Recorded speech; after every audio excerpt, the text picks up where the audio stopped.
الرحمن الرحیم۔ تمام تعریفیں اللہ کے لیے، درود و سلام محمد و آل محمد کے لیے۔ اللہم صلی علی محمد و آل محمد۔ بسم اللہ الرحمن الرحیم۔ تمام تعریفیں اللہ کے لیے، درود و سلام محمد و آل محمد کے لیے۔ اللہم صلی علی محمد و آل محمد۔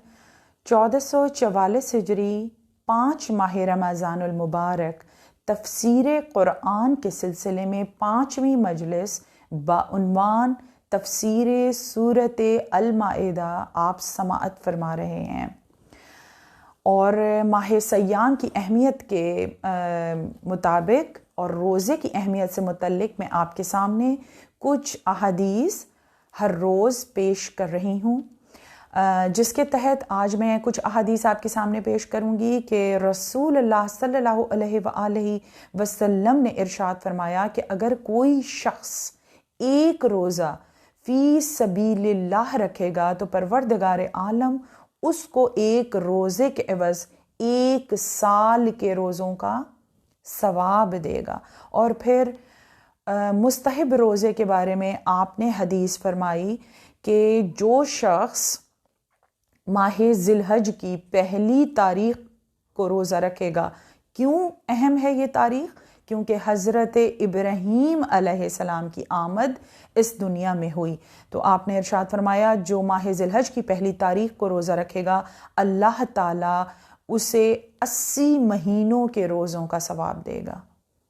اور پھر آپ نے ارشاد فرمایا جو شخص 9 ذی الحج تک روزے رکھے گا تو پروردگار عالم اس کو ان 9 روزوں کے بدلے میں ہمیشہ روزے رکھنے کا ثواب دے گا، کیونکہ 9 ذی الحج وہ تاریخ ہے کہ جب حضرت داؤد علیہ السلام کی توبہ قبول ہوئی۔ جو شخص ماہ ذی الحج کی پہلی تاریخ سے 9 تاریخ تک مستحب روزے رکھے گا اس کو تمام عمر روزے رکھنے کا ثواب حاصل ہوگا۔ اور اب فضائل قرآن بزبان معصومین علیہ السلام کے تحت میں آپ کے سامنے پیش کروں گی کہ قرآن کریم کا حاملین قرآن کے لیے روز قیامت مجسم ہو کر آنا اور ان کی شفاعت کرنا اور اس کے حفظ اور تلاوت کرنے کا ثواب۔ یہ مولائے کائنات امیر المؤمنین علی ابن ابی طالب سے حدیث میں آپ کے سامنے پیش کر رہی ہوں، جس کو میں آج شروع کروں گی اور اسی حدیث کو میں باقی اگلے دنوں میں کامل کروں گی۔ یہ تھوڑی طویل حدیث ہے کہ قرآن کا مجسم صورت میں روز قیامت ورود اور اپنے تلاوت اور حفظ کرنے والوں کے لیے اجر و ثواب کیا ہے۔ امام نے فرمایا، مولائے کائنات امام المتقین سے روایت ہے کہ امام نے فرمایا کہ قرآن بہترین شکل و صورت میں نظر آئے گا جب وہ میدان محشر میں مسلمانوں کے درمیان سے گزرے گا تو وہ کہیں گے اس شخص کا تعلق ہم سے ہے۔ اتنا خوبصورت صورت ہوگی قرآن کی، کیوں نہ ہو، کلام الہی ہے، اور پھر ہر شخص کہے گا کہ اس کا تعلق ہم سے ہے۔ جب قرآن کا گزر انبیاء کے درمیان سے ہوگا تو وہ کہیں گے اس کا تعلق ہم سے ہے، اور جب اس کا گزر مقربین فرشتوں کی بزم سے ہوگا تو وہ یہ کہتے نظر آئیں گے کہ پروردگار عالم اس کا تعلق ہم سے ہے، یہاں تک کہ قرآن مجید جو مجسم صورت میں ہوگا خوبصورت اور خوشنما، وہ بارگاہ الہی میں پہنچ جائے گا۔ جب اللہ رب العزت کی بارگاہ میں پہنچے گا تو اس طرح گویا ہوگا، قرآن مجید خود کلام کرے گا۔ کلام الہی کیا کلام کرے گا کہ اے میرے پروردگار، فلاں فرزند فلاں دنیاوی زندگی میں دن کو پیاسا رہتا تھا اور رات کو بیدار رہتا تھا، اور فلاں بن فلاں نہ دن کو پیاسا رہا نہ ہی رات کو بیدار رہا، تو اللہ تعالیٰ ارشاد فرمائے گا کہ تم انہیں ان کے منازل کے اعتبار سے جنت میں داخل کر دو۔ قرآن صامت گواہی دے گا اور جنت میں داخل ہونے کا حکم اللہ کی طرف سے ہوگا، اور وہ لوگ جو قرآن کے پیچھے پیچھے چلیں گے وہ قرآن مومن سے یہ کہے گا کہ قرآن پڑھو، جو لوگ قرآن کو پڑھتے ہوں گے انہی مومنین سے قرآن کہے گا کہ تم قرآن کو پڑھو.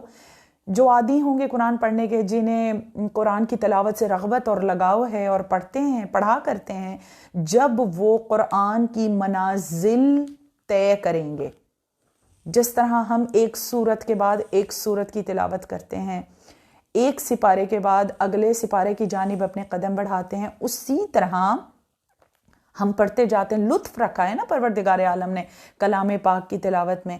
تو جو شخص ہر مومن کلام پڑھتے ہوئے منازل رفیع پر بلند ہوتا چلا جائے گا، یہاں تک کہ ہر فرد اپنی معینہ منزل تک پہنچ جائے گا. جس کی جو منزل ہوگی وہ تلاوت قرآن کرتا ہوا جنت میں داخل ہوگا، اور جنت میں جو منزلیں ہیں وہ قرآن کی آیات کے برابر ہیں. جو شخص جتنا قرآن پڑھے گا، جتنی قرآن سے محبت کرے گا، اتنی ہی منزلیں اس کو جنت میں بلند مل جائیں گی اس کی تلاوت پر. اور اسی طرح یہ حدیث جو ہے وہ آگے میں کل کو آپ کے سامنے پیش کروں گی، اس کی بہت زیادہ تفصیل ہے.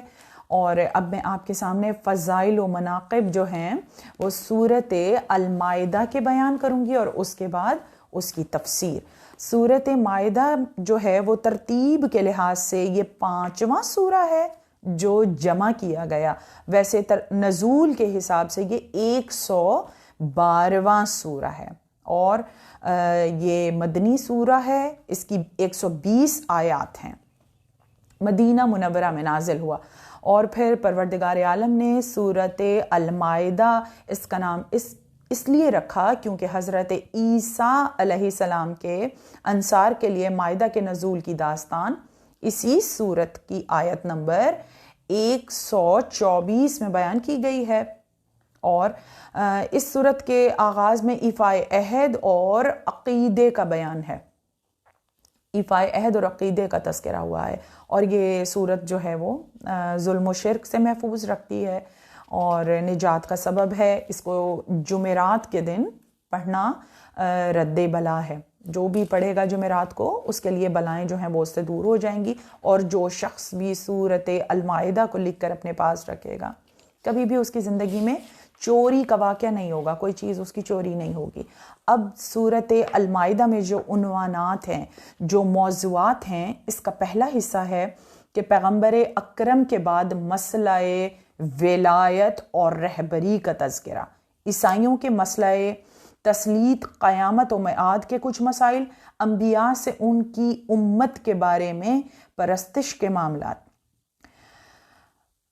بعض پرس کی گئی ہے انبیاء سے ان کی قوموں اور امت کے بارے میں. دوسرا حصہ کیا ہے؟ ایفاء عہد کا مسئلہ، عدالت اجتماعی کا معاملہ، عادلانہ شہادت، گواہی سچی ہو، جھوٹے دلائل یا جھوٹی گواہی کو اللہ پسند نہیں کرتا، اور قتل نفس کی حرمت کا حکم ہے. اس طرح کچھ حلال و حرام غذاؤں کی وضاحت ہے اور کچھ وضو کے احکامات سورت المائدہ میں بیان کیے گئے ہیں. المختصر، اس سورت میں حلال و حرام جانوروں کی تفصیل، دین کی خوشخبری، وضو کی ترکیب، عدل کا حکم، قرض دینے کا ثواب، یہود و نصارہ کی بے وقوفی، بنی اسرائیل کا قصہ، حابیل قابیل کا واقعہ، چور کی سزا، قصاص کا حکم، کفار کو سرپرست بنانے کی ممانعت، حضرت علی کی ولی عہدی، واقعہ غدیر کا ذکر. جو منکر ولایت ہیں یا جو منکر ہیں اس واقعے کے، ان پر تبرہ کا ذکر بھی ہے اس میں، اور حرام کی حالت میں شکار کا گناہ، اور خوان کے اترنے کا واقعہ، اور حضرت عیسیٰ کی معذرت کا ذکر ہے سورت المائدہ میں. دیکھیے، حق کو حق سمجھنا اور باطل کو باطل سمجھنا ایک بہت بڑی ایمان کی شرط ہے. حق کی پہچان اور ناحق کو ناحق کہنا ایک بہت بڑا ایمان کا حصہ ہے. جہاں پر انسانی عقل فیصلہ نہیں کر سکتی تو وہاں پر خاموشی بہتر ہے. تو دنیاوی معاملات میں بھی ہمیں دعا کرنی چاہیے کہ بار الہ تو ہمیں وہ بصیرت اور بصارت عطا فرما کہ حق کو سمجھیں، حق کہیں، اور حق کو پڑھنے کی توفیق عطا فرما. ناحق کو حق کہہ دیتے ہیں بآسانی سے. آج کل لوگ ایک دوسرے کے معاملات میں نہ جانتے بوجھتے ہوئے گواہی دے دیتے ہیں کہ یہ سچ ہے، یہ بندہ حق پر ہے. نہیں، پہلے تحقیق کی جائے، اس کو انبیاء ما سبق کے قصوں سے، قرآن مجید سے اس کی توثیق کی جائے۔ سورۃ المائدہ 120 آیات اور 16 رکوع پر مشتمل سورہ، جو قرآن مجید کے 6 سپارے میں موجود ہے، مدینہ منورہ میں نازل ہوا، اور اس کی آیت میں آپ کے سامنے تلاوت کروں گی۔ یہ آیت آیہ بلغ کہلاتی ہے۔ ارشاد رب العزت ہو رہا ہے کہ بسم اللہ الرحمن الرحیم، یا ایہا الرسول بلغ ما انزل الیک من ربک وان لم تفعل فما بلغت رسالتہ واللہ یعصمک من الناس ان اللہ لا یہدی القوم الکافرین۔ قل یا اہل الکتاب لستم علی شیء حتی تقیموا التوراۃ والانجیل وما انزل الیکم من ربکم ولا یزیدن کثیرا منہم ما انزل الیک من ربک طغیانا وکفرا فلا تأس علی قوم الکافرین۔ اس کا ترجمہ ہے کہ اللہ کے نام سے جو بڑا مہربان اور نہایت رحم کرنے والا ہے۔ اے رسول، جو حکم تمہارے پروردگار عالم کی طرف سے تم پر نازل کیا گیا ہے پہنچا دو، اور اگر تم نے ایسا نہ کیا تو سمجھ لو کہ تم نے اس کا کوئی پیغام ہی نہیں پہنچایا۔ تم ڈرو نہیں، خدا تم کو لوگوں کے شر سے محفوظ رکھے گا۔ خدا ہرگز کافروں کی قوم کو منزل مقصود تک نہیں پہنچاتا۔ اے رسول صلی اللہ علیہ وآلہ وسلم، تم کہہ دو کہ اے اہل کتاب، جب تک تم توریت اور انجیل اور جو صحیفے تمہارے پروردگار عالم کی طرف سے تم پر نازل ہوئے ہیں ان کے احکام کو قائم نہ رکھو گے، اس وقت تک تمہارا مذہب کچھ بھی نہیں۔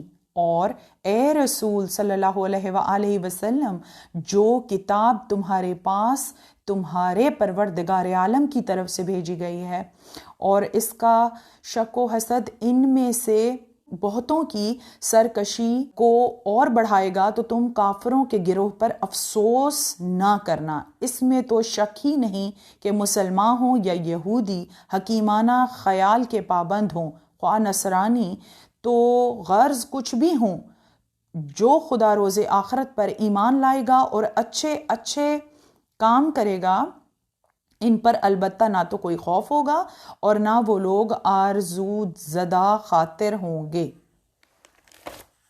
ترجمہ میں نے آپ کے سامنے پیش کیا، اور اب اسی آیت کی تفسیر میں آپ کے سامنے پیش کروں گی۔ اس صورت میں جو احکامات ہوئے ہیں ان کی تفصیل میں پہلے ہی آپ کے سامنے پیش کر چکی ہوں، اور اب اس آیہ بلغ کی تفسیر بحوالہ معصومین علیہ السلام حدیث رسول کے تحت میں آپ کے سامنے پیش کروں گی کہ یہ وہ آیت ہے کہ جس کے بعد کفار کی مایوسی، اور یہ آیت جو ہے یہ تکمیل دین کی سند بھی ہے۔ آج کے دن کافر تمہارے دین سے مایوس ہو گئے، تم ان سے نہ ڈرو اور مجھ سے ڈرو۔ آج کے دن میں نے تمہارے لیے تمہارا دین مکمل کیا ہے اور تم پر اپنی نعمت تمام کی ہے، تمہارے لیے اسلام کو اور تمہارے دین کی حیثیت سے قبول کر لیا ہے۔ اب تفسیر علی ابن ابراہیم میں مرقوم ہے۔ دیکھیے یہ شیعہ اور سنی احادیث ہیں جن کے حوالوں کے ساتھ میں آپ کے سامنے پیش کر رہی ہوں۔ تفسیر نور الثقلین، تفسیر صافی، اور اس میں کیا ارشاد ہوا کہ حضرت علی علیہ السلام کی ولایت کے اعلان اور کافروں کو مایوسی ہوئی تھی۔ اعلان ولایت کے ساتھ مایوس کون ہوا تھا؟ کافر۔ وہ کافر ہیں جو مایوس ہوئے اس ولایت کے اعلان سے۔ اس کی وجہ یہ ہے کہ پہلے وہ کہتے تھے کہ محمد مصطفیٰ صلی اللہ علیہ وآلہ وسلم کی اولاد نرینہ موجود ہی نہیں ہے، جب یہ وفات پائیں گے تو ان کی وفات کے ساتھ اسلام بھی ختم ہو جائے گا۔ لیکن جب حکم خداوندی ہونے کا اعلان کیا تو وہ مایوس ہو گئے، اور انہیں یقین ہو گیا کہ اگر محمد مصطفیٰ صلی اللہ علیہ وآلہ وسلم دنیا سے چلے بھی گئے تو علی جیسا مضبوط انسان اسلام کی حفاظت کے لیے موجود ہوگا۔ اور تفسیر عیاشی میں بھی امام محمد باقر علیہ السلام سے ایک روایت ہے جس کا حاصل یہ ہے کہ جب قائم آل محمد کا ظہور ہوگا تو بنی امیہ کی مایوسی انتہا کو پہنچ جائے گی، اور یہ لوگ آل محمد صلی اللہ علیہ وآلہ وسلم سے مکمل طور پر مایوس ہو جائیں گے۔ کون؟ بنی امیہ۔ اور کافر کہا ہے، جو اس کا انکاری ہے وہ کافر ہیں۔ اصول کافی میں امام محمد باقر علیہ السلام سے منقول ہے کہ اسلام میں ایک فرض کے بعد دوسرا فرض نازل ہوتا رہا، اور تمام فرائض کے آخر میں ولایت کا فریضہ نازل ہوا۔ اللہ تعالیٰ نے اسی کے متعلق فرمایا کہ الیوم اکملت لکم دینکم واتممت علیکم نعمتی، جن پر انعام اللہ کا نازل ہوا اور نعمت تمام ہوئی۔ آج کے دن میں نے تمہارا دین مکمل کیا اور تم پر اپنی نعمت پوری کی ہے۔ اس کا مقصد یہ ہے کہ اس کے بعد میں کوئی اور فرض نازل نہیں کروں گا، میں نے تمہارے لیے تمام فرائض مکمل کر دیے۔ پروردگار عالم نے یک کے بعد دیگرے فرائض نازل کیے اور اللہ نے آخر میں ولایت نازل کی۔ ولایت کا حکم روز عرفہ جمعے کے دن نازل ہوا۔ الیوم اکملت لکم دینکم واتممت علیکم نعمتی، آج کے دن تمہارے لیے تمہارے دین کو مکمل کیا اور نعمت تمام کی۔ اس سے مراد تکمیل دین سے مراد ولایت علی ابن ابی طالب ہے، اور رسول اللہ صلی اللہ علیہ وآلہ وسلم نے دل ہی دل میں سوچا، بار الہ میں ولایت علی کا اعلان کیسے کروں، جبکہ یہ لوگ نئے نئے اسلام میں داخل ہوئے ہیں۔ اگر میں علی کی ولایت کا اعلان کروں تو یہ لوگ طرح طرح کی باتیں بنائیں گے۔ اس کے بعد پیغمبر اکرم صلی اللہ علیہ وآلہ وسلم پر اللہ نے اپنا سخت حکم نازل کیا اور فرمایا کہ اے رسول وہ حکم پہنچا دو جو تیرے رب کی طرف سے تجھ پر نازل کیا ہے، اگر تو نے ایسا نہ کیا تو آپ نے رسالت کا کوئی کام ہی نہیں کیا، اور لوگوں سے اللہ آپ کو محفوظ رکھے گا، بے شک اللہ کافروں کی ہدایت نہیں کرتا۔ جو ولایت کو نہ مانے انہیں اللہ نے کافر شمار کیا ہے۔ اللہ کے اس تاکیدی فرمان کے بعد حضرت نے حضرت علی علیہ السلام کا بازو تھاما، تفسیر بیان کریں، اور پھر آپ نے فرمایا، لوگو مجھ سے پہلے جتنے بھی انبیاء گزرے ہیں وہ اپنی زندگی میں تبلیغ کرتے رہے۔ اب رسول اللہ دلائل پیش کر رہے ہیں اور یہ غور طلب ہیں، دلائل سارے سنیں تفسیر میں۔ مجھ سے پہلے جتنے بھی انبیاء گزرے وہ اپنی زندگی میں تبلیغ کرتے رہے، پھر خدا نے انہیں اپنے پاس بلا لیا اور وہ چلے گئے انبیاء۔ مجھے بھی خدا کی طرف سے عنقریب بلاوا آنے والا ہے، اور میں اس پر لبیک کہوں گا، اور مجھ سے پوچھا جائے گا، اور مجھ سے جو باز پرس کی جائے گی، بتاؤ تم خدا کو کیا جواب دو گے؟ مجھ سے بھی پوچھا جائے گا کیا؟ تمام حاضرین نے کہا ہم گواہی دیں گے۔ جو لوگ بھی اس اعلان ولایت کے وقت موجود تھے انہوں نے کہا ہم گواہی دیں گے۔ آپ نے تبلیغ کی، امت کی خیر خواہی کی، اور آپ نے اپنی ذمہ داریاں اچھے سے ادا کی۔ آپ اللہ تعالیٰ کو وہ بہترین جزا دے جو مرسلین کو دیتا ہے۔ سب نے کہا رسول اللہ ہم آپ کے لیے گواہی دیں گے کہ آپ نے تمام کام اللہ کے پیغام ہم تک پہنچائے۔ اس وقت آپ نے 3 بار کہا پروردگار گواہ رہنا۔ رسول اللہ نے فرمایا 3 بار رسول اللہ نے کہا پروردگار گواہ رہنا، پروردگار گواہ رہنا، پروردگار عالم تو گواہ رہنا، اور آپ نے فرمایا اے گروہ مسلمین میرے بعد تمہارا ولی سرپرست ہے جو یہاں موجود ہیں، جو لوگ یہاں موجود نہیں ہیں ان تک یہ پیغام پہنچا دے۔ اللہ نے سب سے آخر میں ولایت کا فریضہ نازل کیا اور اس کے بعد کوئی فریضہ نازل نہیں کیا، اور اس کے بعد الیوم اکملت لکم دینکم کی آیت نازل ہوئی۔ رسول اللہ نے اس حکم کی تبلیغ فرمائی۔ جو شام سے آئے ہوئے تھے، یمن سے آئے ہوئے تھے، گرد و نواح سے جتنے بھی لوگ آئے ہوئے تھے، سب کو یہ پیغام دیا کہ وہ جا کر جو لوگ یہاں سے غائب ہیں، نہیں آئے ہیں، ان تک یہ اعلان ولایت پہنچا دیں۔ اب مولائے کائنات کا ایک خطبہ رسیلہ کہا جاتا ہے۔ اس خطبے میں فرمایا رسول اللہ صلی اللہ علیہ وآلہ وسلم حجت الوداع سے واپسی پر غدیر خم کے مقام پر تشریف لائے۔ وہاں آپ کے لیے ایک ممبر بنایا گیا اور آپ اس پر تشریف لے گئے اور میرے بازو کو پکڑ کر اتنا بلند کیا کہ آپ کی بغلوں کی سفیدی نمودار ہوئی، اور آپ نے بلند آواز سے فرمایا من کنت مولا فہذا علی مولا، جس کا میں مولا ہوں اس کا علی مولا ہے، خدایا تو اس سے دوستی رکھ جو علی سے دوستی رکھے، اور اس سے دشمنی رکھ جو علی سے دشمنی رکھے۔ مقام غدیر میں میری دوستی خدا کی دوستی، میری دشمنی خدا کی دشمنی قرار پائی، مولا کائنات نے فرمایا۔ اور پھر آپ نے فرمایا میری ولایت دین کی تکمیل اور رب کی رضا کا ذریعہ ہے۔ اب رسول اللہ صلی اللہ علیہ وآلہ وسلم نے ارشاد فرمایا کہ غدیر خم کا دن میری امت کی افضل عید ہے۔ اسی دن اللہ نے مجھے حکم دیا تھا کہ میں اپنے بھائی علی کو اپنی امت کے لیے پرچم مقرر کروں، علم مقرر کروں، اور میرے بعد لوگ اس سے ہدایت حاصل کریں۔ یہ وہ دن ہے جس میں اللہ نے دین کو مکمل کیا اور میری امت پر نعمت تمام کی اور ان کے لیے اسلام کو بطور دین پسند فرمایا۔ امام حسن مجتبی علیہ السلام نے رسول اللہ سے یہ حدیث نقل کی کہ میرے اہل بیت اور ذریت کی محبت دین کی تکمیل کا ذریعہ ہے۔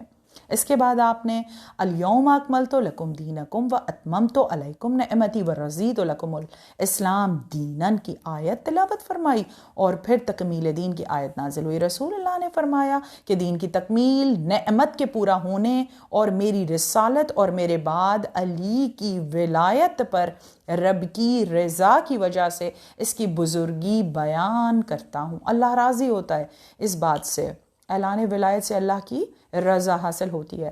اس کے بعد رسول اللہ نے فرمایا من کنت مولا فہذا علی مولا، جس کا میں مولا اس کا علی مولا، خدا اس سے دوستی رکھے جو علی سے دوستی رکھے۔ یہ سارا اعلان ہے۔ ساری احادیث جو ہیں وہ اس آیت کے ذیل میں تفسیر میں موجود ہیں۔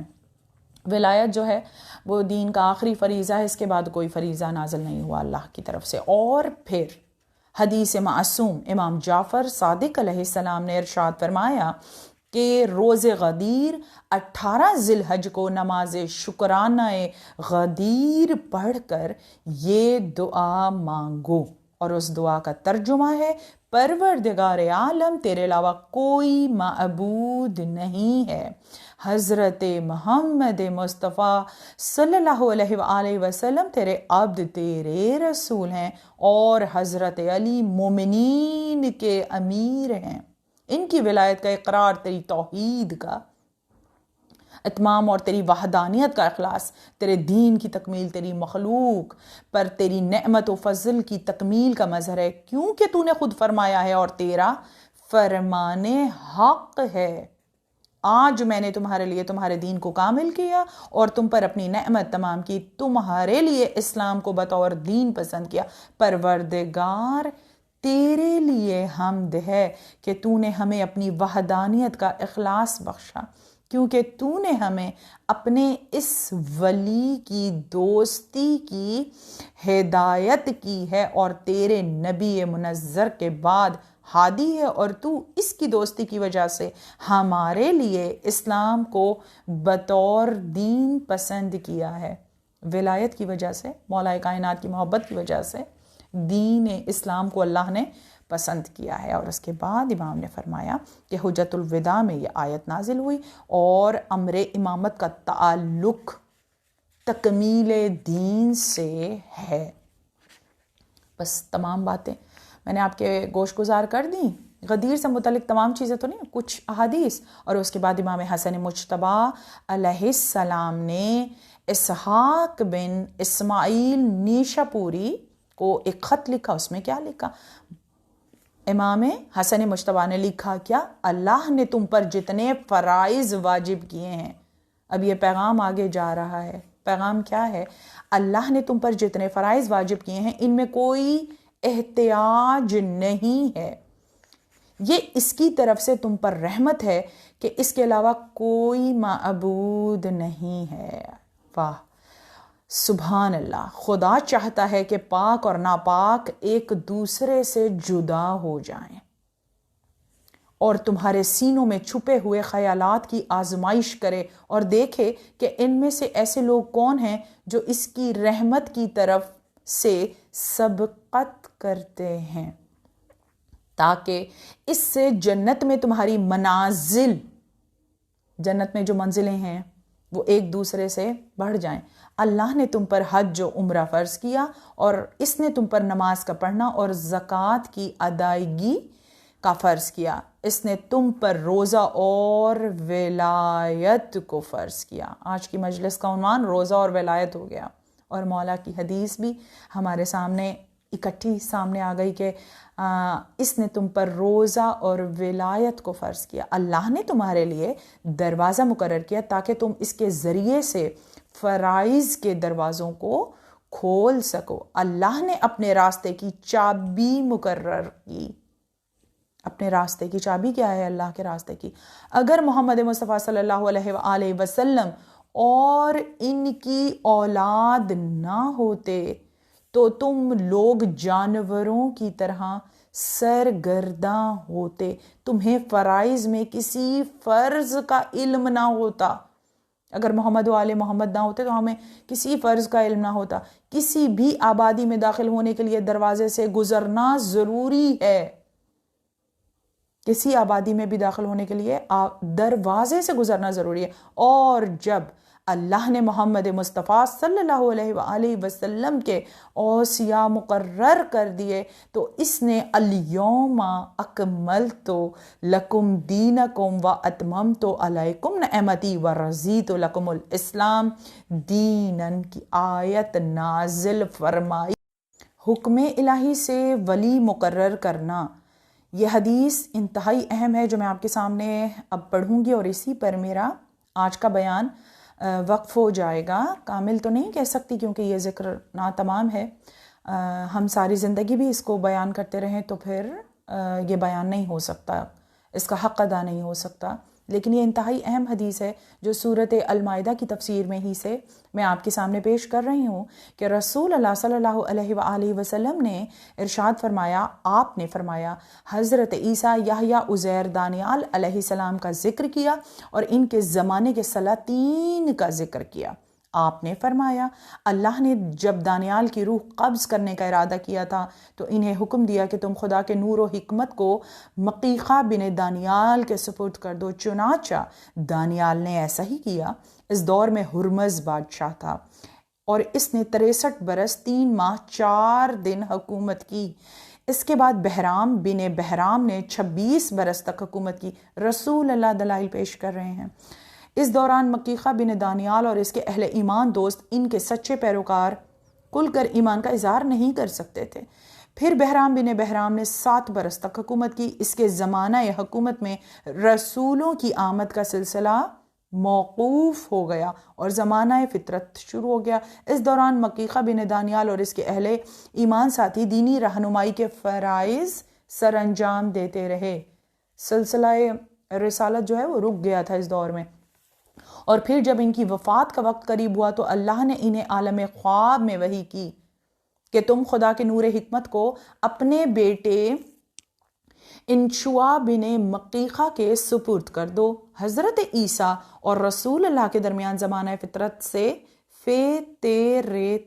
فطرت زمانہ جن کے درمیان میں کوئی نبی یا رسول مبعوث نہیں ہوا۔ حضرت عیسیٰ اور رسول اللہ کے درمیان زمانہ فطرت سے 480 برس تک جاری رہا۔ 480 برس تک کوئی نبی رسول نہیں ہے حضرت عیسیٰ اور رسول اللہ کے درمیان۔ تو اس زمانہ فطرت میں انشوا بن مقیقہ کی اولاد یک کے بعد دیگرے دینی رہنمائی کے فرائض سر انجام دیتی رہی۔ امام جعفر صادق علیہ السلام نے اپنے آبائے طاہرین کی سند سے رسالت مآب صلی اللہ علیہ وآلہ وسلم سے ایک حدیث نقل کی جس کا آخری حصہ میں آپ کے سامنے پیش کروں گی۔ حضرت عیسیٰ نے شمعون بن حمون الصفا کو اپنا وصی بنایا۔ شمعون نے یحییٰ بن زکریا کو اپنا وصی بنایا۔ یحییٰ بن زکریا نے منذر بھی ہے، منظر بھی پڑھا جاتا ہے، اپنا وصی بنایا، اور منذر نے سلیمہ کو اپنا وصی بنایا، سلیمہ نے بردہ کو اپنا وصی مقرر کیا، اور پھر رسول اللہ صلی اللہ علیہ وآلہ وسلم نے فرمایا بردہ نے مجھے اپنا وصی بنایا، اور اے علی میں آپ کو بحکم الہی وحی کے ذریعے سے یہ پیغام مجھے وصول ہوا، اور میں آپ کو اپنا وصی، جانشین، وزیر، نائب اور امام مقرر کرتا ہوں۔ یہ حدیث جو ہے یہ شیخ صدوق نے اور بہت سارے نام ہیں جنہوں نے رقم کی ہے کہ جب کسی زمانے میں نبی اور رسول کا سلسلہ نہیں ہوتا تو پھر اپنا ولی اور وصی، نائب، امام جو ہے وہ مقرر کیے جاتے ہیں، جاتے رہے بھی ہیں انبیاء کے ہاں۔ اور اسی طرح رسول اللہ صلی اللہ علیہ وآلہ وسلم کے وصال کے ساتھ، رخصت کے ساتھ یہ سلسلہ رسالت جو ہے یہ تمام ہو چکا تھا۔ آپ آخری نبی اور رسول ہیں، تو پروردگار عالم نے دین اسلام کی حفاظت اور بقا کے لیے سلسلہ امامت کا آغاز جو ہے وہ 18 ذی الحج کو خم غدیر کے موقع پر اعلان ولایت امیر المؤمنین کی صورت میں کیا، اور یہ سلسلہ امامت جو ہے یہ قائم آل محمد تک جاری و ساری رہا، اور 12 امام اور جانشین جو ہیں وہ رسول اللہ کے مقرر ہوئے۔ یہ سارا بیان جو ہے یہ سورۃ المائدہ کی تفسیر میں بیان ہوا ہے۔ الحمدللہ الذی جعلنا من المتمسکین بولایت امیر المؤمنین و بولایت فاطمہ زہرا سیدۃ النساء العالمین ملکہ عالمین و آلہ الطیبین الطاہرین المعصومین علیہ السلام۔ اللہم صلی علی محمد و آل محمد۔ بار الہ تو ہمیں حق سمجھنے، حق کہنے، حق کے راستے پر چلنے کی توفیق عطا فرما اور اس پر قائم رکھنا، آمین یا رب العالمین۔ اللہم صلی علی محمد و آل محمد وعجل فرجہم اجمعین۔